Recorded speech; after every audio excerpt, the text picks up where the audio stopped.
What's going on, everybody? I am back. I'm your host, Lamech, and welcome to another exciting head-scratching episode of Insane Disappearances. Um, as usual, I want everyone to join me, become intrigued as I case read the 411 baffling unsolved cases of hundreds of random people from clusters all over the globe who mysteriously vanish without a trace and are either never seen again or found hundreds of miles away from their last known location. Deceased under weird circumstances, gone, disappeared, or mutilated, or even just found with nothing but the bones. Creepy as it could ever be. I know, but that's why I'm here. I'm here to read you the creepy stuff. But that's my job. But anyway. First of all, I want to make another comment about the movie that I talked about yesterday, Blair Witch. I did notice one other thing. The movie was supposed to have been about the Blair Witch and Heather, but when you got into the minutia of the data dealing with what was happening in the woods, it wasn't about the witch at all. You were just hearing the goings on of what happens in actual, national forests. Where they talk about Bigfoot and weird noises and weird creatures that seem to be invisible, but you can still hear them. It wasn't anything in that part of the movie about the Blair Witch.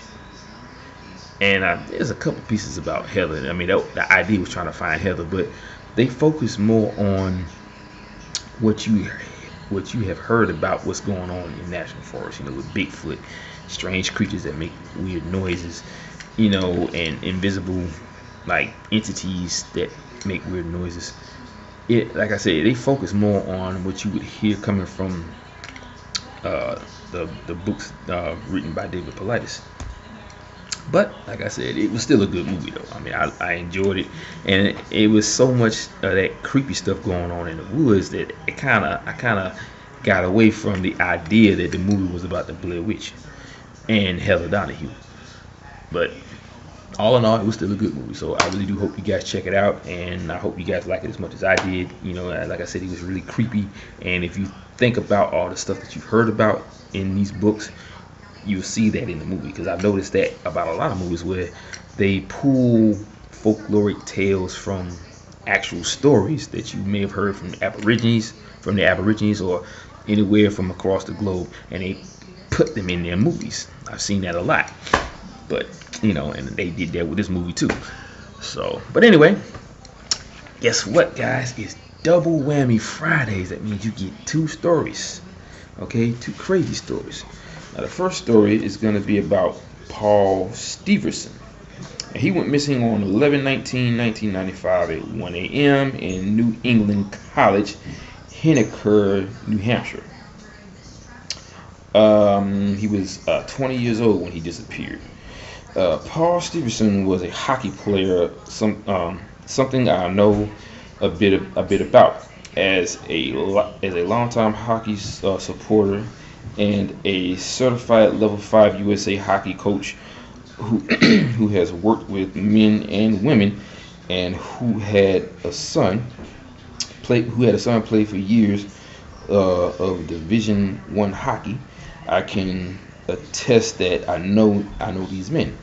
If you wish to play college hockey, the majority of the young men needs to play an extra year or two after high school to develop their skills and physique. Paul was the captain of his Scituate High School. Scituate High School hockey team, and then spent another year at Tilton Academy, where he graduated in 1995. It would be safe to say that hockey was a huge part of this young man's life, as he started playing in the Seahawks hockey club at 8 years old. been in for a long time. Okay. Even though his formal name was Paul, friends and family called him PJ. PJ searched for a college where he could play his sport and get an advanced education. He picked New England College in Henniker, New Hampshire.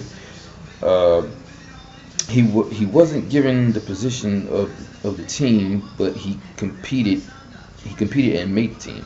New England College is a private liberal art school with approximately 2,000 students. The school offers associate, bachelor, master, and doctoral degrees. It was established in 1946 with the original intention of serving the needs of servicemen and women who wanted to attend college utilizing the GI Bill. I don't know what that means, but I've never done that, so naturally I wouldn't know what that is anyway. Kind of makes me think about GI Joe, or a military thing. But anyway, the school is located in Henniker, New Hampshire, approximately 17 miles west of Concord. The location is very rural. On November 18, 1995, Paul went to an off-campus party at a house a few miles from the school. There was a keg of beer and kids were drinking. There are various reports that differ on how much Paul had to drink.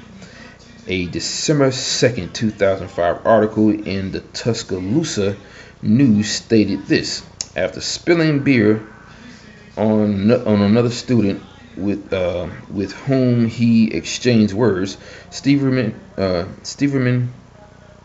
walked out of the house and into the woods. Other articles state that it was snowing hard when Paul walked into the forest. Stories differ on the date. Some say it was November 19th, others say it was the 20th. Nobody knows what happened when Paul left the party.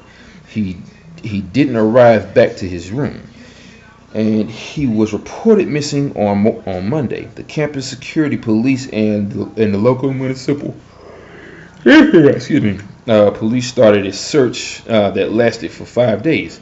Bad weather moved into the area and stopped searchers. There was a swamp about 2 acres in size, approximately a quarter mile from the house party. The searchers scoured every inch of it for multiple days. The woods surrounding the house and the swamp were also searched multiple times. In the same article quoted above was this statement from Paul's mom: PJ is not in those woods, and he's not in the water, says Steverman's mother, Linda. Where is he? He's out there somewhere. Read Linda's statement again. She was positive that he wasn't in the swamp and not in the woods. The months following PJ's disappearance had the normal variety of sightings reported by various witnesses who'd seen a photo in the newspaper. None of the reports were validated. In April of 1996, another canine was asked to circle the pond in an effort to find the scent of decomposition. The dog supposedly showed interest in the water. The police asked for a helicopter to fly over the pond to see if anything was visible. They did see a body that was particularly in the water. The body was recovered, and it was PJ. The medical examiner's office stated he died of hypothermia. Is that word again? As usual. He didn't drown, yet he was in the middle of the swamp. I could not find an article that stated toxicology results. PJ was listed as a freshman at New England College.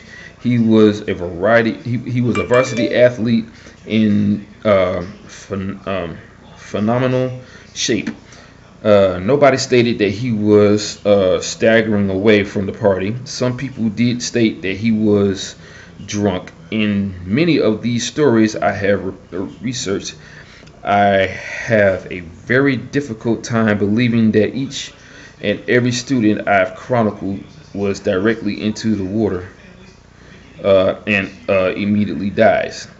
Imagine the shock of your system if you walked into a freezing pond. Wouldn't that wake you up? Yeah, I would think so. I know it would wake me up, especially if I'm stepping into a cold shower or in the freezing rain, in which that has happened. And believe you me, that is not fun, especially when you go through a severe shock, when you just gasp real hard and your lungs start to hurt after that. Trust me, I've been there. Okay, let me see. Wouldn't you get your ankles and knees wet and say to yourself, time to leave? Note how many ponds, rivers, and lakes seem to be magnets for these young men. Yeah, I have noticed that. Bodies of water seems to be a magnet for a lot of these men, and it's crazy. And see, my thing about this is that every time they say the word hypothermia, that normally means that the body was found half naked with probably just one shoe or maybe just their underwear on. Now, there was a case where a body was found where they said that his pants were gone, but his shoes were still on his feet. That would mean somebody would have to have taken the time to remove the shoe, to untie the shoes, remove the shoes, take the pants off, put the shoes back on, and tie them up. So it's almost like somebody or something was able to phase the pants right through the body and pull them right off with ease. Now, in this case, hypothermia, which means he didn't have any clothes on, probably just nothing but his underwear on. And that's what they normally mean when they say hypothermia. They say, well, he probably just took his clothes off because he got too hot. How do you get too hot in the winter to the point where you want to take your clothes off? That makes no sense. Even David Pauletti said it, because they said you couldn't have been out in the freezing cold that long for you to suffer from hypothermia. This is his expertise outlook on the matter. He's done a lot. I guess he's obviously done a lot of research on the whole hypothermia thing, and it came back negative on whatever it is they try to say is the reason why he suffered from hypothermia. But yeah, very strange case. But yeah, I want to go ahead and get right into the next story here, because I don't have a lot of time here. I got to be to work by 6:30, so I'm gonna go right into the next story. There's one about Andrew Jarsk, whatever that is, but that's in another part of the book. But one I want to read to you is about Patrick McNeil. Okay, he went missing on 02/17/1997 at 12:30 a.m. in New York. My hometown, Brooklyn. Yeah, you know what I'm saying? Giants, Nets. Oh, that's the New Jersey Nets. You got used to have the Brooklyn Dodgers, but they're the Los Angeles Dodgers now. But you also have the Yankees, man. Yankees, best baseball team on the planet. I hate to say that, but it's true. I'm a New Yorker, so I'm gonna say that. If anybody don't think so, oh well. What can I say? But anyway, okay. Now, he was 20 years old when he disappeared. Now, this is one of those stories where a deeply affected father spent weeks in the streets of New York trying to find his boy. It was heartbreaking to read about this. Patrick McNeil was a football player in high school and moved on to Fordham University. He was from Port Chester, approximately 20 miles north of New York City.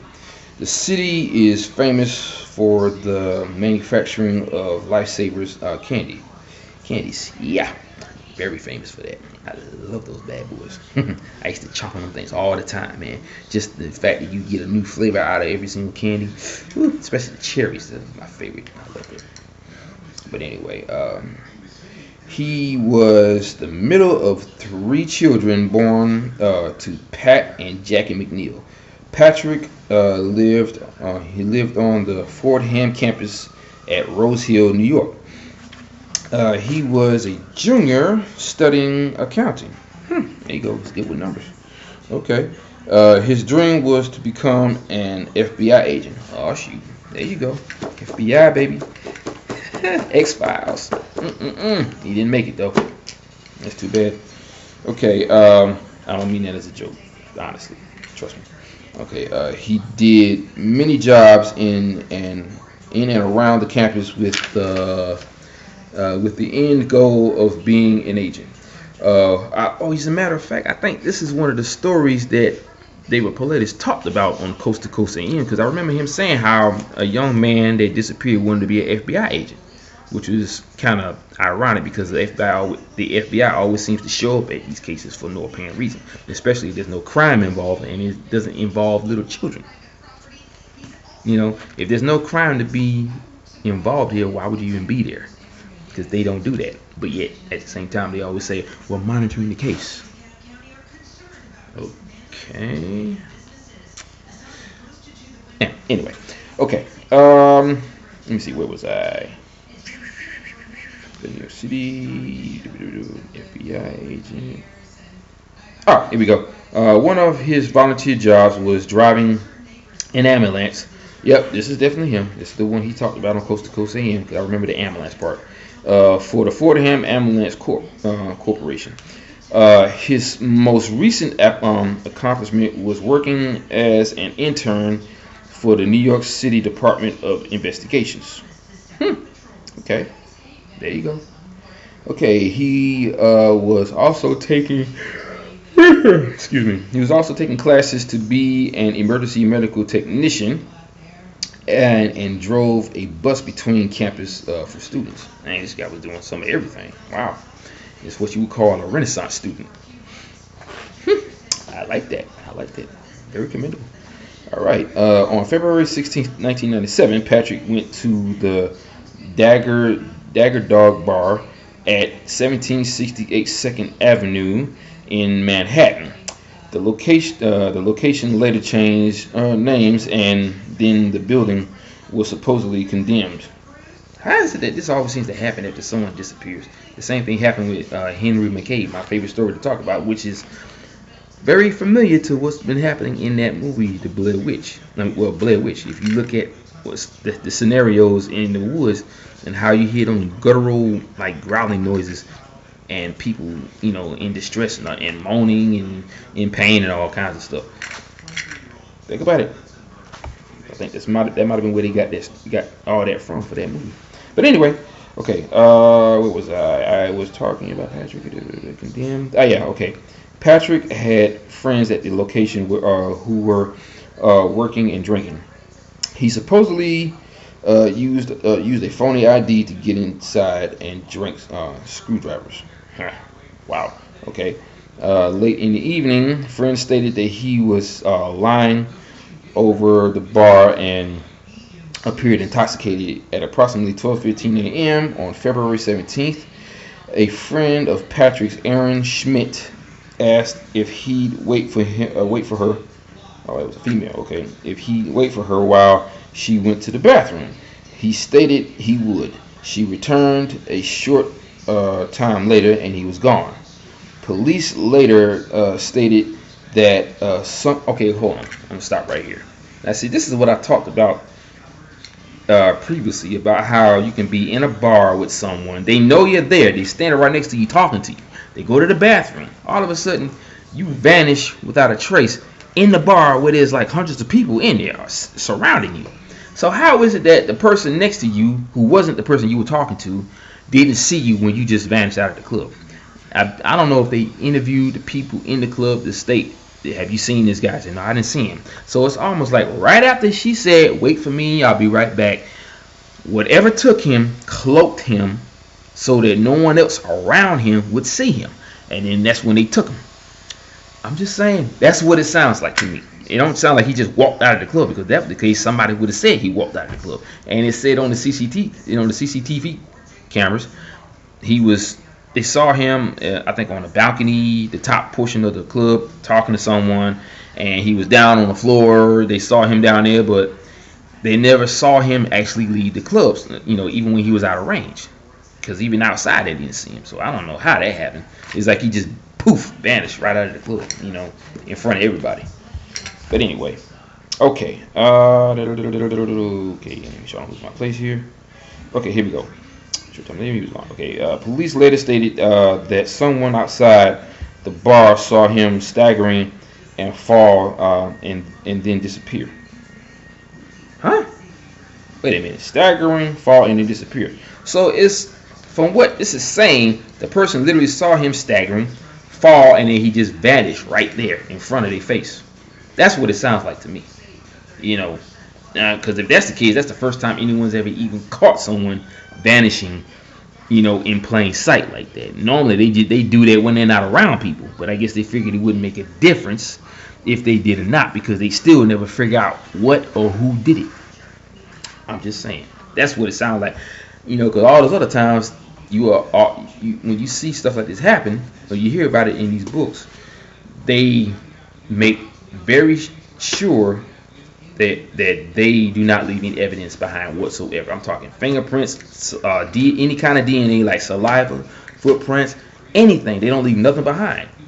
But they don't leave anything behind but pure speculation on what could have happened to that person. And I think that's the reason why you were able to hear that guttural noise, that growling noise on Henry McCabe's voicemail, because they figured, okay, even if they do hear a creature that does, that they never heard of growling on the phone, they're still never going to figure out what or who did it, even especially when they heard that man in the background saying stop it. Now in this case, we're talking about a person who saw this man, not Aaron, but the guy I'm talking about, saw him staggering, fall to the ground, and then disappear. That's what it sounds like. It sounds like they said they saw this man literally vanish right in front of his face, but probably from a good distance, but he still saw him disappear. That's what it sounds like to me. So someone actually saw that happen, but they still can't explain how or why he disappeared. And anybody that was to say that to the cops or to the media would think they were probably crazy, right? That's what I would think. I would believe him. Trust me, I would, because I believe in stuff like that. This stuff does happen. It's just that it doesn't fit the norm when it comes to thinking logically. That's the reason why people don't believe it or would say that you're crazy, because they say, well, that's not real. That doesn't happen. It's not a part of reality. But trust me, the unreal and the unexplained is a part of reality. We just don't realize that because that's not the way we were taught or brainwashed. That is, anyway. Okay, back to the story. Okay, bathroom. You said you would. Okay, police later stated. No, you disappeared. Okay, here we go. This was the last confirmed sighting of Patrick. Patrick was reported as a missing person, and his father immediately started the trek to find his son. Needless to say, Mr. McNeil worked almost nonstop to find his boy. He was a prominent person in the Republican Party, and he enlisted the assistance of Senator Alphonse D. Mata, and pushed the New York Police Department to expend considerable resources to find his son. This, by chance, was the first case of its type where Detective Kevin Gannon, oh yeah, I heard about him, author of case studies in drowning forensics, okay, started to locate inconsistent findings and information on the case. Detectives contacted hospitals, shelters, jails, soup kitchens, and a multitude of other locations in an effort to find the students. There were horrific rumors about what happened to Patrick. All were found not to be true. Family and police started to get frustrated at their lack of success in finding any information. Okay, 50 days after he vanished, a body was located in the East River in Upper New York Bay at the Owl's Head water pollution plant near the 69th Street Pier. It was Patrick's body. He was 12 miles from where he was last seen.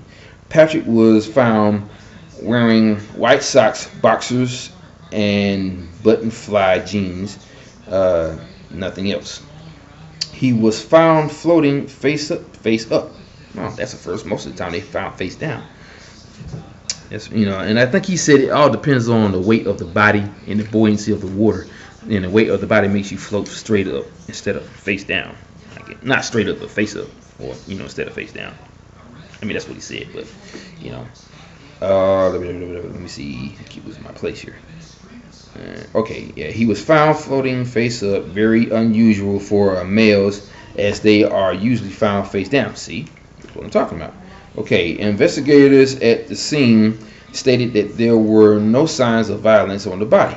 The remains were transported to the coroner's office. Gannon and Gilbertson, author of case studies in drowning forensics, received photos of the body and full reports from the family. The family was given these items 10 years after the incident. The authors noted that the reports indicated no evidence of hypothermia, and an important fact. The medical examiner indicated they couldn't determine any location for lividity, settling of blood. That's what lividity is, settling of blood. Okay.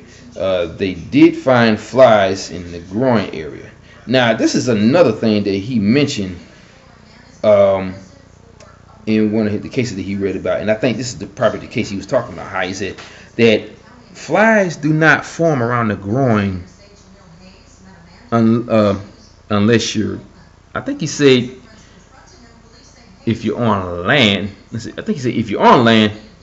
Well, hold on. Let me finish reading that part because I'm trying to make sure I get that right. Let's see. The flies on the groin. I'm losing my place again. I gotta stop doing it. Okay, they did find flies on the groin in the groin area. This is an indicator that Patrick died on land. Okay, yeah, there it is. He said you only find flies in the groin if you died on land. So that means he was dead before he hit the water. So obviously someone killed him on land, then they dumped his body in the water. The question is, who did it? Okay, because the way he disappeared is too mysterious for it to be a person of human nature. That's not done. I mean, the way he just disappeared without a trace. I mean, someone said they fell to the ground and he disappeared. So something made him vanish, and then he died on land. Probably was there for a couple of days, and then he put him in the water. I don't know. That's just weird. Okay. Now, like I said, the more weird things get, the more theories you come up with, and 9 times out of 10, you actually figure it out. You just don't realize it because the theories are just that, theories, right? But anyway, okay. Okay, he died. He died on land and was later placed in the water, as flies can't grow in a submerged setting. There was very little decomposition around the waist area. The cause of death was listed as drowning. That's another crazy word about something that didn't even happen. Okay, toxicology tests showed a blood alcohol level of 0.16%. There was nothing in the stomach. Gannon and Gilbertson indicated that they saw second and third degree burns from the head to the torso. Okay, and there's another weird factor right there. Okay, they also saw a mark around the neck that looked like a ligature mark. Other officials stated this mark was caused by the shirt he was wearing. The question is, why? It's almost like someone tried to take the shirt off, and obviously the hole was too small for his head, so it got a little tight. Or maybe the shirt shrunk, and they were trying to get it off, and it just shrunk around the neck area, I guess. I don't know.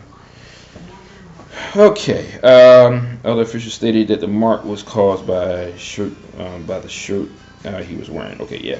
Gannon and Gilbertson stated that based on the reports and photos, Patrick had been in the water for only 3 to 4 days, not the 50 days he had been missing. He'd been missing. They believed he was held for a number of days and then dumped in the river. Dr. I guess Dr. Cyril or Cyril, kind of reminds me of Cyrus, so that I guess Cyril.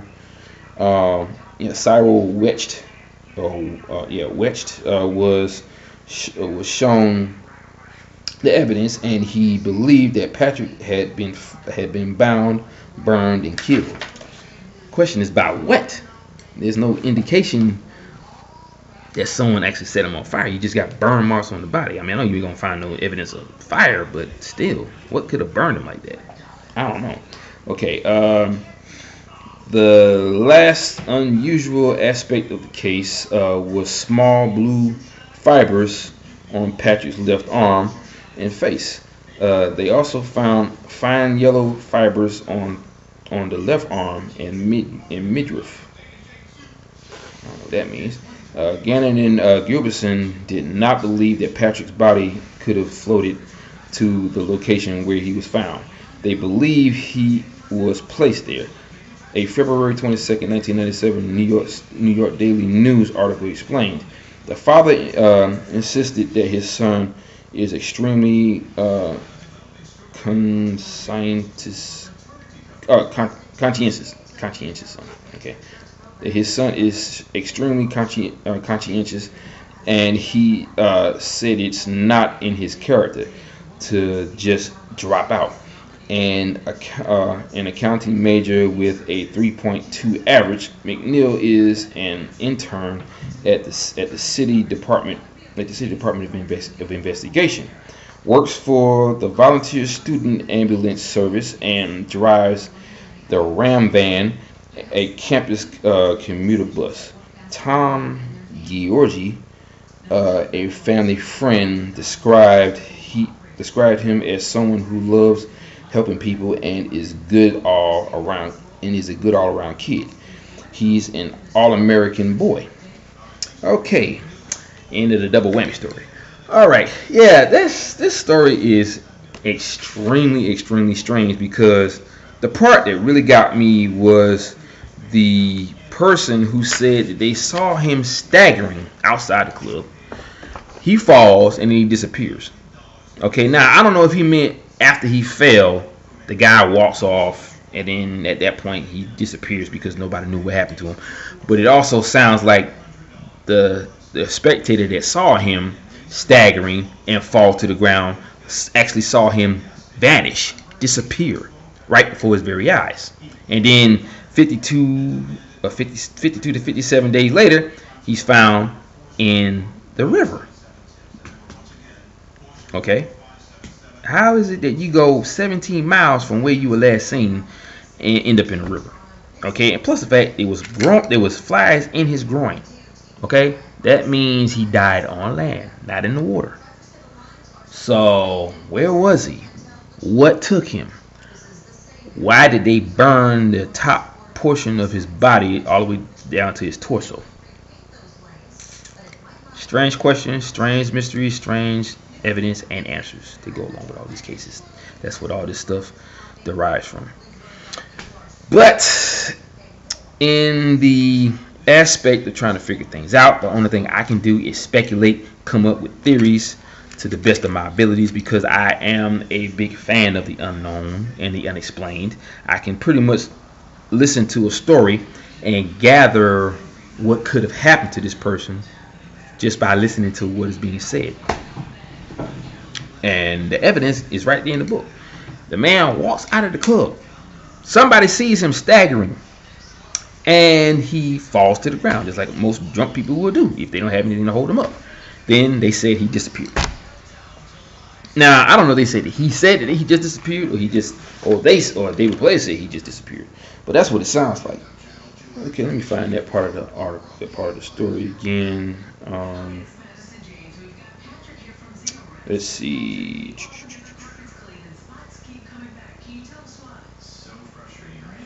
I want to find that part again and just read that word for word so that I can understand exactly what he said. He realized he wasn't there. Let's see. Hey, hold up. Okay, this part on this part. Because that was too far anyway. Okay. And he wasn't there.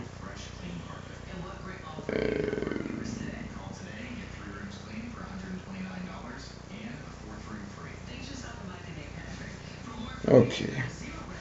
I gotta get to that part where it said that somebody saw him staggering, laying over the bar. Okay, here we go. Waiting. She returned later. He was gone. Okay, here we go. Police later stated that someone outside the bar saw him staggering and fall and then disappear. Okay, now this is what I'm thinking. He said the person outside said they saw him staggering and then he falls and he disappeared. They said that's what he said. So I'm thinking, let's just say there was a ditch next to the road that he might have been walking on, and it was dark outside. So, because I'm pretty sure it was at night when he was drinking. Okay, so he saw him fall, but he probably fell near a ditch and rolled it right into it in the darkness. Maybe that's what he meant by that, but they didn't say that. They just said the guy saw him fall to the ground and then disappear. So that means as soon as he hit the ground, he just faded away. And then 52 to 57 days later, he ends up in the New York River. That's what it sounds like. It sounds like that's what he actually saw him disappear. You know, but hey, that's what's said. So yeah, it is what it is. But yeah, just some very weird stories, people.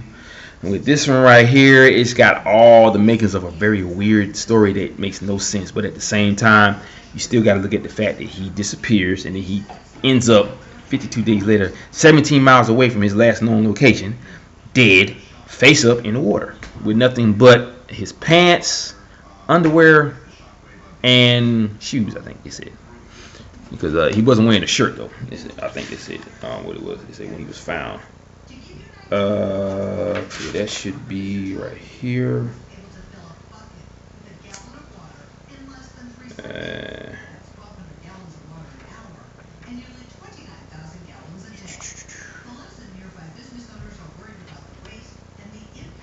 Okay. Yeah, you say, okay, Patrick was found wearing white socks, boxers, and button-fly jeans, nothing else. Okay, so socks, his boxers, and button-fly jeans. So if they saw the boxers, two things might have occurred. His pants might have been unbuttoned, and they were probably pulled down to probably the midsection of his thighs. You can see his boxers. Or they saw the boxers over the rim of the pants, and they saw him with his socks on. So he was in everything except for a shirt. So, but yeah, weird story, guys. That is just insane. But at the same time, that's what I'm here to do. I'm here to read you all the weird shit, all the weird stories. Okay, so all I can say is for you to open up your mind, open up your eyes, and realize that these people are not being kidnapped by humans. Okay, what human can make a person vanish without a trace for a number amount of days, then all of a sudden you end up in the water somewhere with no sign of death on the body? Now they said something about ligature around the neck. I don't know what that is, but they found certain things on the body, but it didn't. There was no sign of violence though.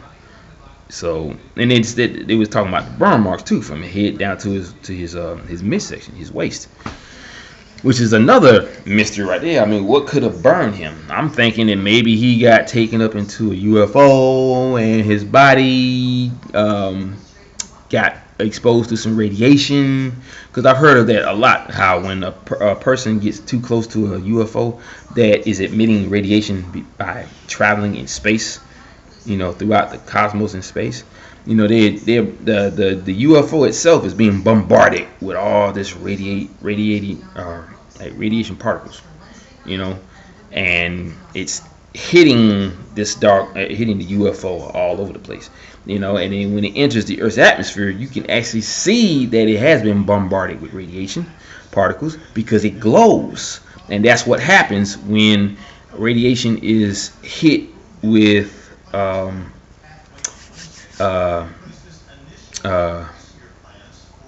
guess you can call it because they said the Earth is surrounded by a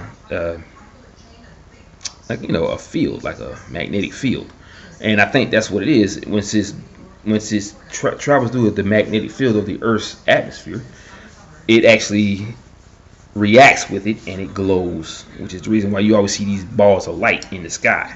But when it leaves out of the atmosphere, it's not being hit by the magnetic field of the Earth. Because I've actually seen that. I've seen a glowing UFO, and when I saw it leave out of the Earth's atmosphere, it just went out. The light went out. But that was only because it wasn't being bombarded by the magnetic field of the Earth.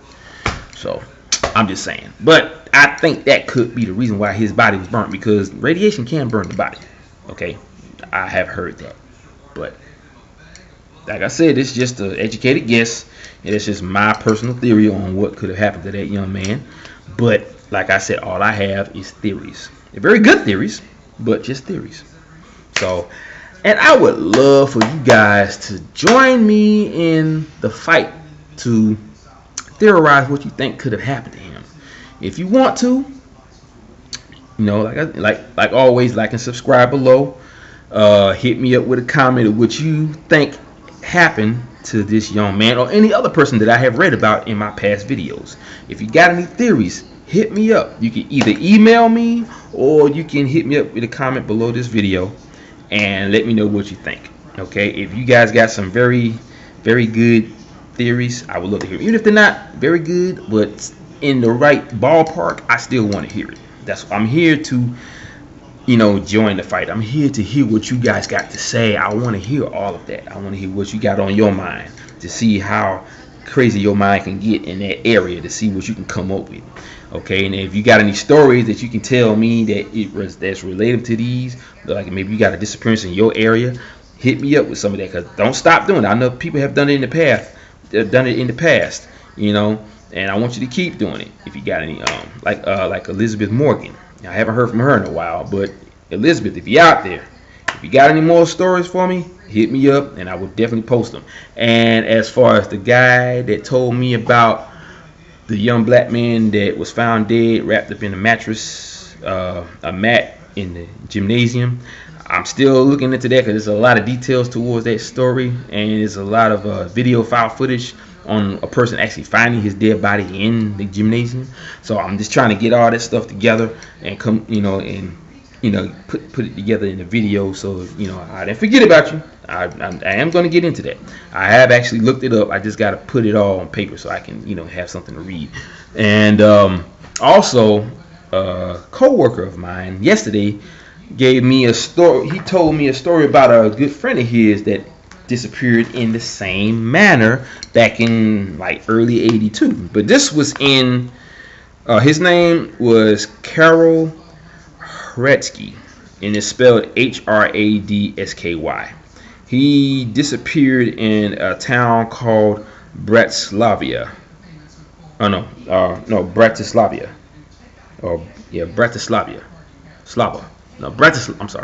Bratislava.